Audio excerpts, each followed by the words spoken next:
Good evening, afternoon, morning, whatever it is for you. I am Mike Catherwood, and this is Mikey Likes You. I am the Mike who does the liking. You are you who is liked. That's how it works. Basic. Simple. Today's a very special episode. I mean, very special. I mean it like sitcoms in the 80s used to say, a very special episode. A very special episode of Growing Pains. Mike Seaver and his friend Boner. That's real, by the way. If you go back and watch Growing Pains, like Kirk Cameron's character had his best buddy. His name was Boner. That was his real name on the show. And that was super family friendly. And his last name was Stabone. The reason they called him Boner, because his real name is Sylvester Stabone. That made me laugh when I was 9 years old. Like, you have no concept of how hard I laughed when I found out why they called him Boner. He said, because my last name's Stabone. He's like, what's your first name? Sylvester.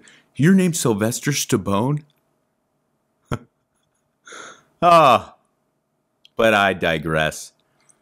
Normally, I have a lot more planning that goes into this show. Normally, I have a lot more kind of hot point topics that I find insightful, that you might find useful. That's kind of the basis of what makes a good podcast, I think.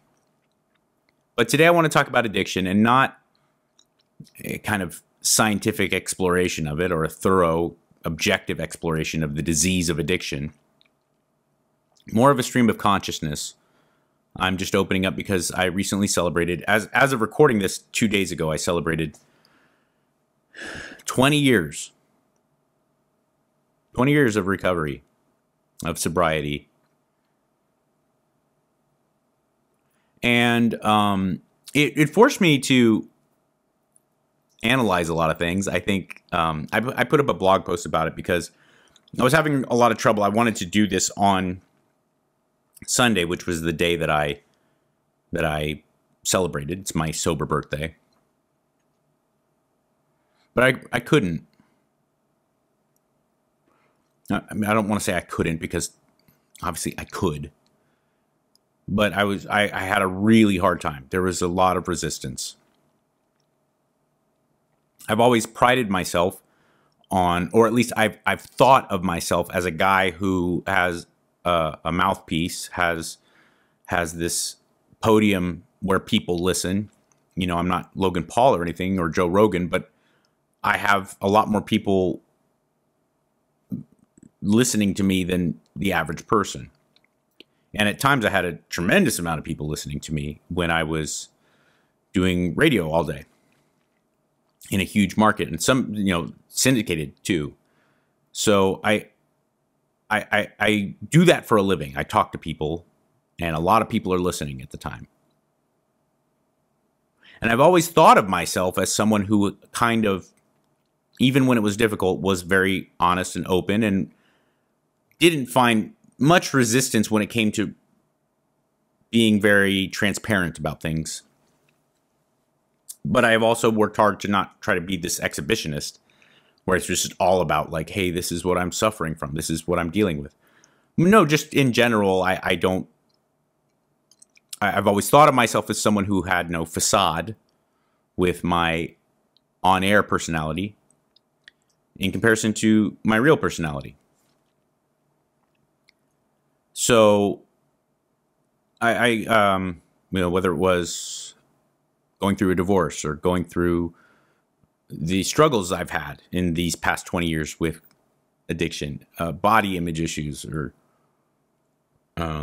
professional failures, ridicule, rejection, whatever it may be, or just seemingly nonsensical personal insecurity, things that I would get really upset about, things that I would view in myself that, upon further examination, aren't really that true. But something about this last week of my life has been pretty difficult. And that was surprising, because I would have thought that this would be kind of a joyous time. because I can't think of many more achievements I've had that are, you know, I wasn't in the military or a first responder in any way. I'm not an ER doctor or something. You know, I don't do things in my life that are particularly fantastic.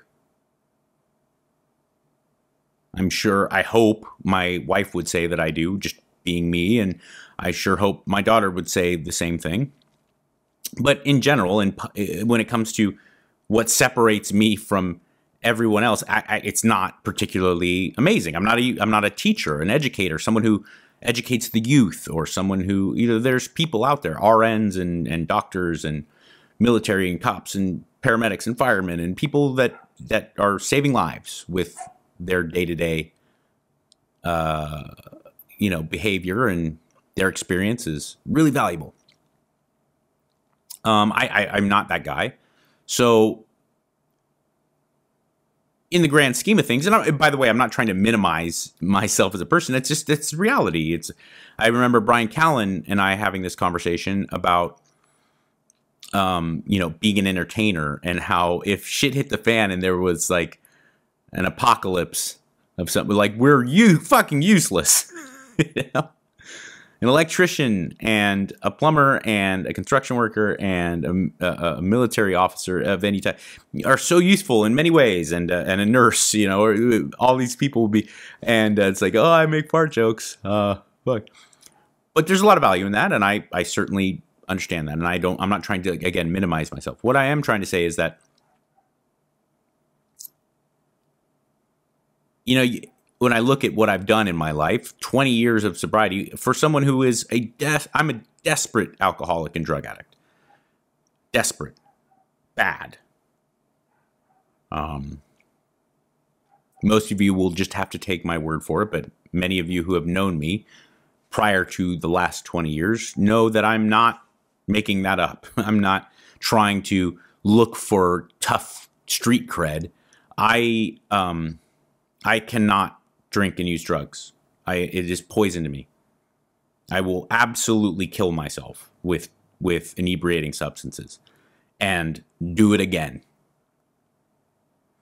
You know, I can't tell you how many times, numerous times when I was living on the East, in like a short period of time, there was numerous occasions, probably 5 to 10, where medical services had to be called for me.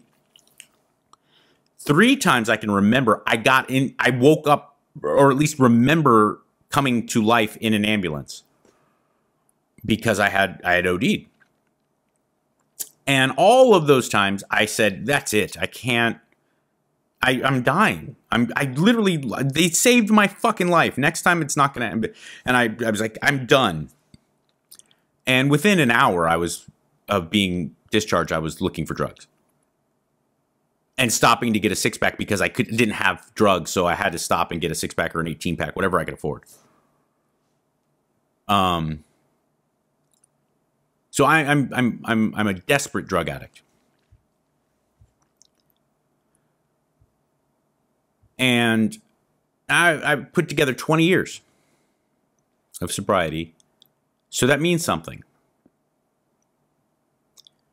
But I've been pretty bummed out about it, and to the point that I couldn't do this podcast, you know.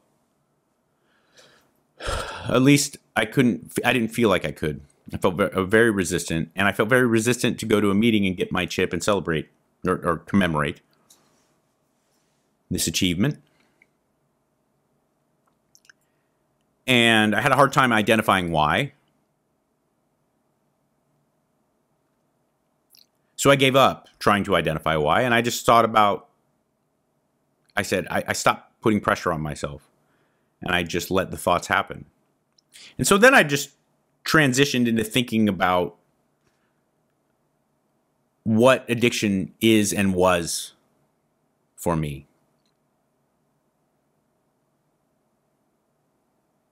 And that's all I can really offer people. Because my relationship with drugs and alcohol is not your relationship with drugs and alcohol. And I don't expect people or want people to try to think that because I have abstained and hope to abstain for the rest of my life, that is what I want for everyone. I don't have any negative or ill will, or negative feelings or ill will towards drugs and alcohol. I have negative feelings and ill will to drugs and alcohol for me. That's a big difference.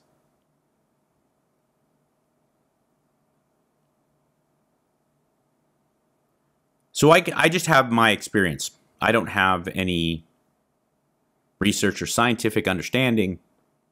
I have some, but not enough that I would feel comfortable doing a podcast about it or qualified, frankly. But I recognize, like, what it was for me is that I was an unhappy person, and oftentimes I still am. And I found something that made me really happy.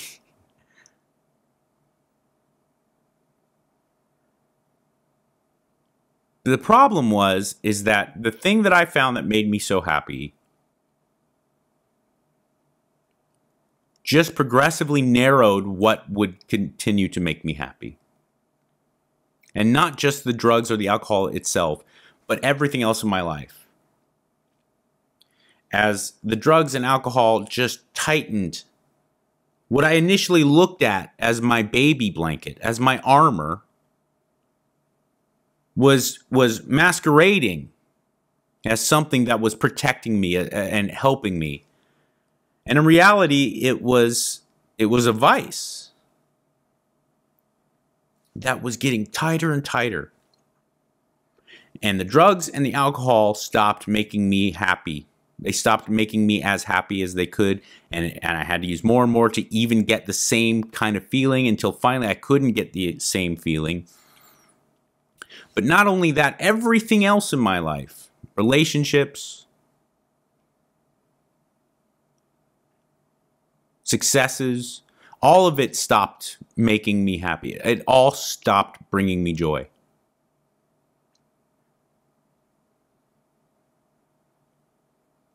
And that was what addiction was and is for me. It's the narrowing of all the things that could possibly bring me joy. And why? Because it was so easy. It was so easy. It was so easy to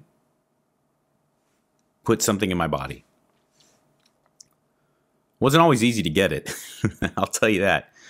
I had to go through some shit sometimes to get drugs and even alcohol when I was under 21. No. Back in the 90s, it was a little easier.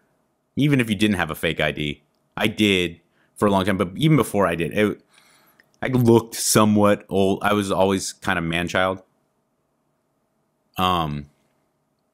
Which is weird because I can't grow a fucking mustache. You see this? Like, this is like 1.5 days of no shaving. So my facial hair grows fast as shit. And I was one of the first kids to grow facial hair in my neighborhood, in my high school and junior high school and stuff. And I still can't grow a mustache or a beard. I'd say, like, tops out. I have sprinter facial hair, not marathon runner. It goes fast, but it just...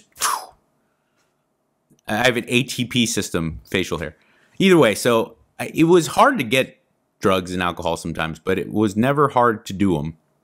And I think that's the real dividing line between what was addictive and what is addiction and what is actually providing me joy. Is that,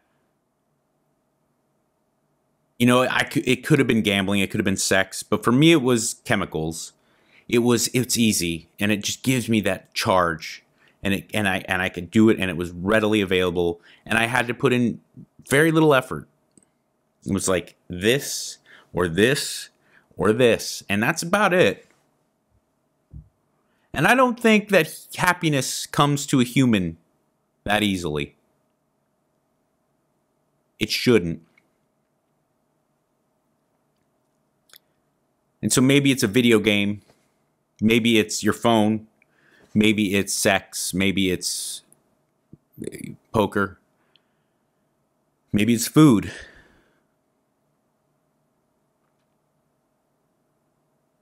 But be careful if that's your means of getting joy. Because I think easy, effortless shots of dopamine, they're not going to widen your access to happiness. They're just not. And if you have a problem with them, because look, I'm not saying fucking video games kick ass. I'm not a gamer myself, but I can look at modern games and I fuck around with them every once in a while. I'm like, Jesus, these are awesome. I get it. I'm not saying don't play video games. I love sex. I'm not saying don't, but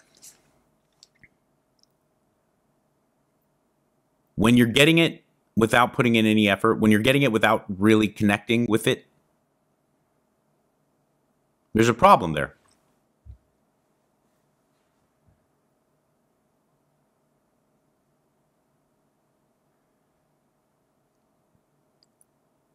Because everything in my life has brought me real joy. It took effort. It took perseverance.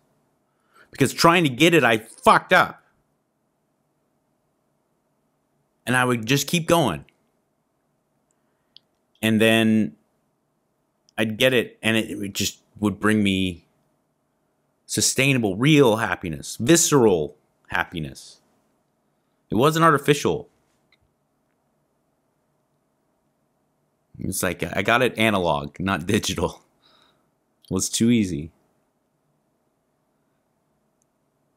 I put up a blog post about it because I was having trouble actually getting to the point where I could do this podcast, you know? And I'm not sure, I'm going to put it up, but I'm not sure like this is going too well. I just wanted to talk about how I was feeling and tell you what was going through my mind. I always am careful when it comes to addiction and recovery because I don't want to be an evangelist for it. Because like I said, I don't have a problem with drugs and alcohol. I don't have a problem with the drugs and alcohol in total. I have a problem with me and drugs and alcohol. I don't feel like it's appropriate for me to start going around telling people you should stop doing them because I don't think that. What I think is that if you suffer from addiction, maybe hearing me talk might help you. And I also thought, well, maybe if you don't have a problem with addiction, hearing me talk might help you. Because when you hear people talking about recovery, oftentimes either they're curating what they're going to say,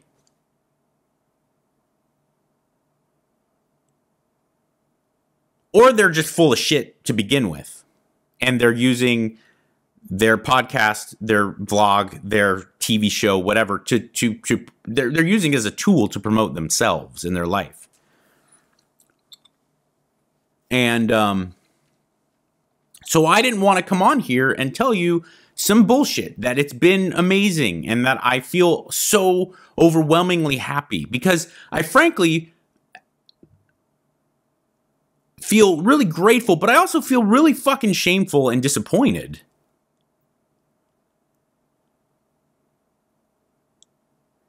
That I'm not living in some euphoria. And that I can go 20 years and still feel really small and still feel very unsure about who I am and if I'm a good guy and if I matter at all, I figured that shit would be taken care of. I figured that would be all solved by not fucking taking poison numerous times a day.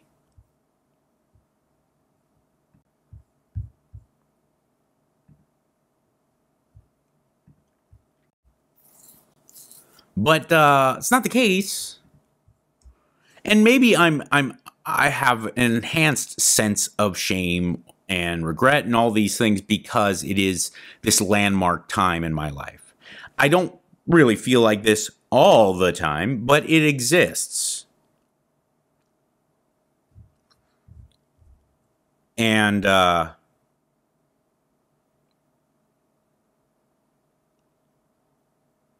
only way I was able to change this and to get to the point where I could make this podcast and have some confidence that it would come out being good or useful or have a happy ending is that I just changed my perspective on all of it and thought about the fact that, you know, things don't happen to me. They're happening for me.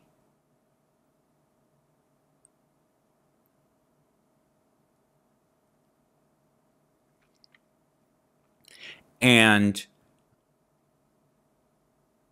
the 2 or 3 times that I was really butt fucked by the entertainment industry, and the 2 or 3 times, or probably more, where I phoned in certain stuff because I thought this project's stupid, I don't like it,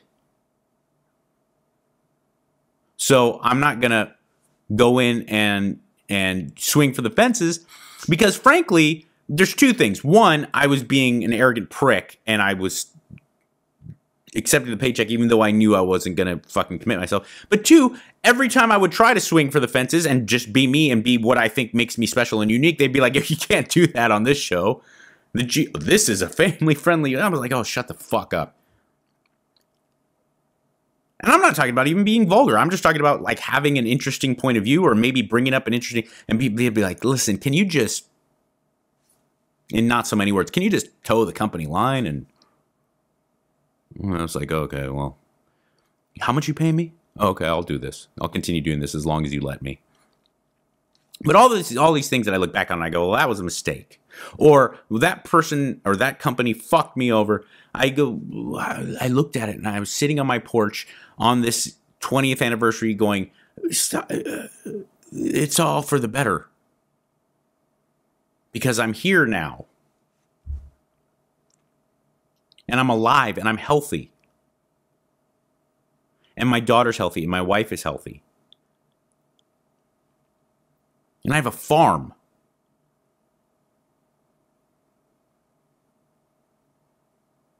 I'm from the suburbs of LA. I grew up like 8 miles from Dodger Stadium.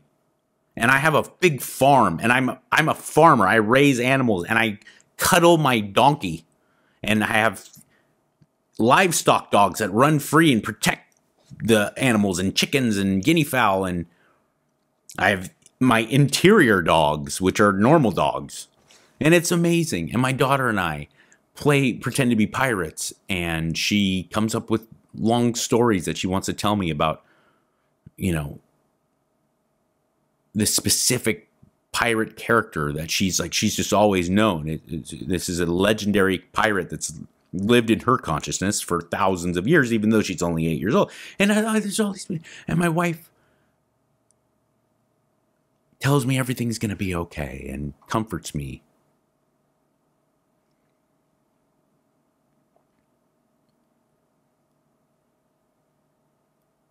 And none of this would happen if it wasn't for the things that I've gone through that I looked at the time and sometimes look at in retrospect as being so bad.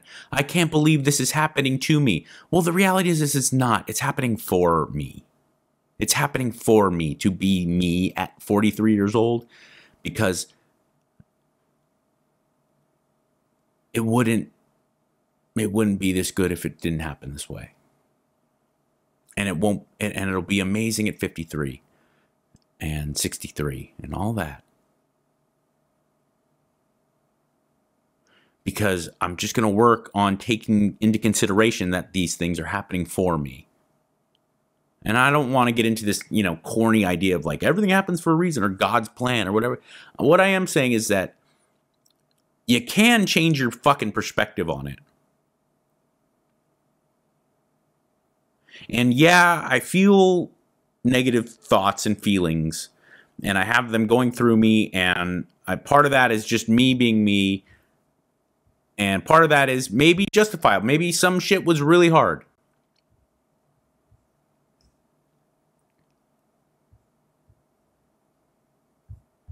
But some of it really was for the long game. And some of it made me have more perspective on things than other people because I was able to live through it. And some of it's a fucking gift. A lot of it. And I just oftentimes don't have the ability to look at it that way.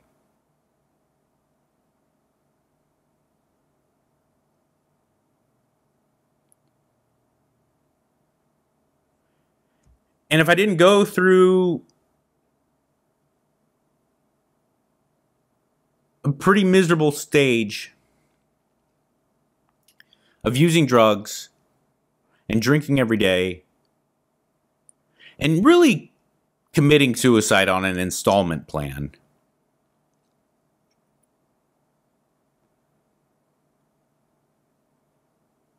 I wouldn't have anything to be happy for. I wouldn't have lived through that crucible so that I now can have the perspective that I have to have the knowledge and the awareness about certain things. And so in that regard, I just changed the way I look at it, and I'm fucking happy, and I'm grateful, and it's just like I'm still standing. And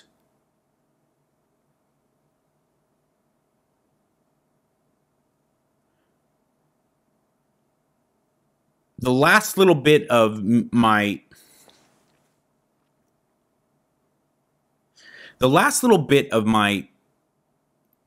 kind of despondency around it is that I feel kind of survivor's remorse, survivor's guilt.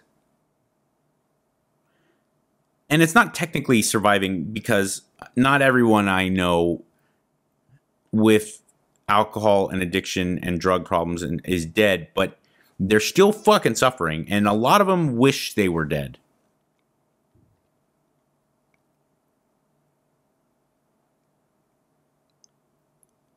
And that kills me because I feel this tremendous empathy and this connection with all these people. Some of them, even if it's you right now watching or listening to this and I don't know you, it fucking tears me up inside to know that people are still suffering like that, because I know that suffering.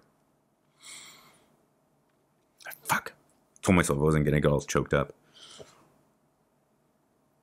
But again, maybe it's a good thing. Change my perspective on it. Because there's going to be 10 dudes who are like, oh, you pussy. But I'm sure there's going to be other people that are like, well, at least he feels the same way I do and he's not trying to fucking hide it. But it kills me to know that there's millions of people that just are stuck in that same shit that I was stuck in. And then I get regret that I'm even stuck in this mindset now, because I'm like, I'm 20 years in. Fucking enjoy the ride, asshole. You could be that dude down the street. When I lived in Venice, I saw lots of homeless people, and a lot of those homeless people, the overwhelming majority of them, had serious drug problems and alcohol problems.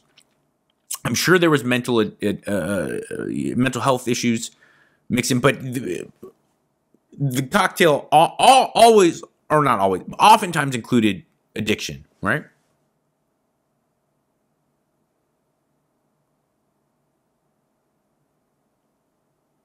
And I would get fucking so sad because I knew, man, that like one or two different decisions, one or two different things that I did, or that how I was just fucking gifted, like having two parents my whole life and having affluence, right? Being born American and I wasn't a Rockefeller or anything, but I never wanted, I grew up in a nice suburban wealthy family, and that I had nothing to do with that. It was just fucking book, here you go. And I had parents that were supportive and loving and caring when shit hit the fan with me, and they're like, here's a check for a rehab center. We need our son to get healthy. We want our son to get clean. And I had friends and a support network of people who would come and check in on me and see how I was doing. And I had all that. And if I didn't, I would be this homeless guy that I'm looking at, talking to himself, hoping, praying that someone gave him a couple bucks so that he could go score again.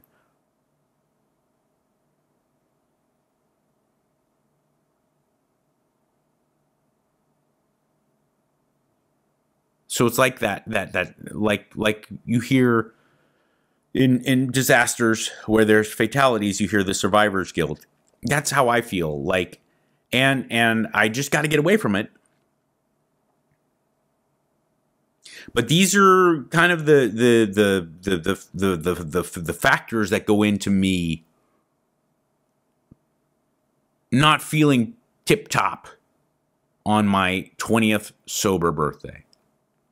But this I will tell you, my life is a million times better than it ever could have been if drugs and alcohol were still in it. That's not open for debate. My life is harder at times, but it's so much better.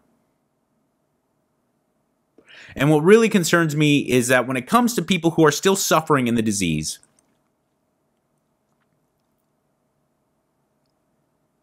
is that I know that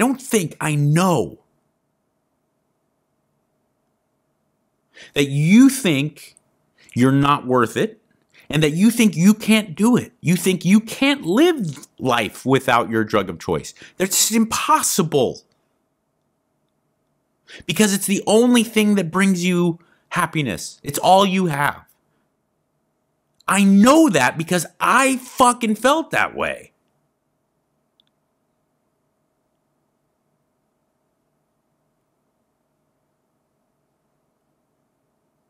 I can't, and it fucking kills me to say this, I can't say that I love my family as much as I loved drugs and alcohol.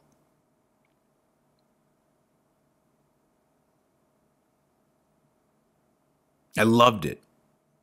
It was everything I lived for.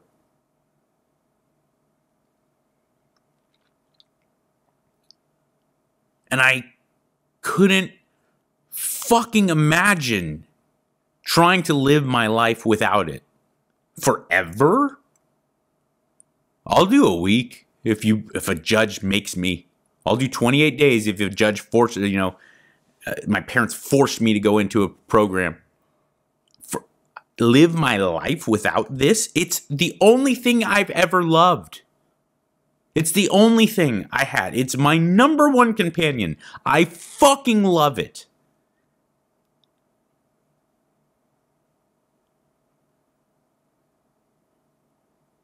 I couldn't imagine it. And I have done it 20 years.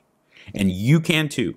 And I know you think there's no fucking possibility. Absolutely there is. And I also know that you think you're not worth trying to do it. What's the fucking point? because there's chemical and there's genetic issues that us addicts share. What makes it classified as a disease, and I know people are like, oh, it's not a real disease. My dad got cancer. That's a real disease. I understand. But technically speaking, when people who know more than you do analyze it, it is classified as a disease. And the reason is because if you are an addict, really are, it's different. And there's shit that we share. Biological, social, hereditary, genetic issues. And one thing I know that we all share is that you don't get to the point where you wake up in the morning and you just crack that fucking whiskey bottle open and you're like, whew, let me just get a little shooter in my coffee. Oh, let me take a lunch break, go get a hitter. All right, now we can get... You don't do that unless you really don't think very much of yourself.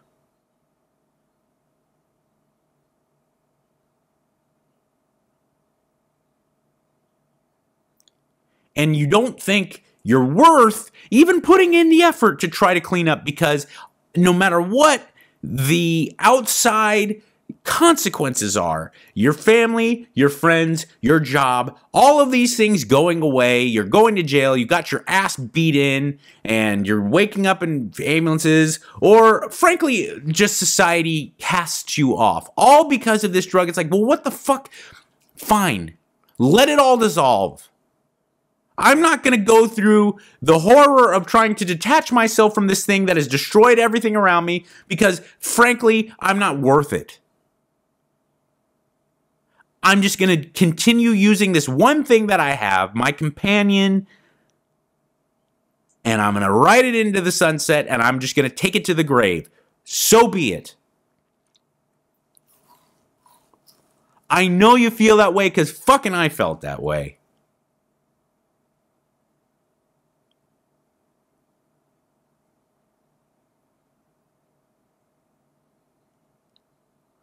But you are worth it. You are worth it, and you can do it.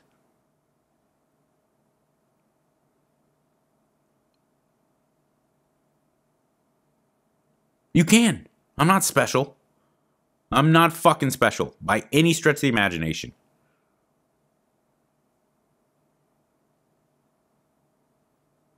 But it's really hard. But you know what? Circling back to the beginning of this podcast, that's what makes it all worth it. Yeah, it's fucking hard, but once you can get to that point, and I don't have it licked, shit, I hope I can make it another day. I don't think about the rest of my life. I think about tomorrow, even after 20 years. It's like, if I can go to bed tonight without a drink and without drugs, That's all I'm thinking about. Progress, right?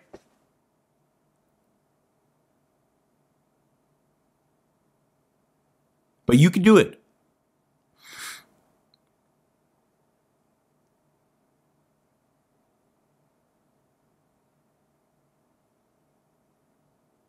I can't believe I'm old enough to be fucking sober for 20 years.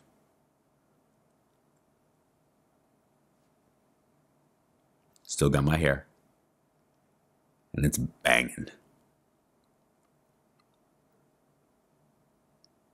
Love you.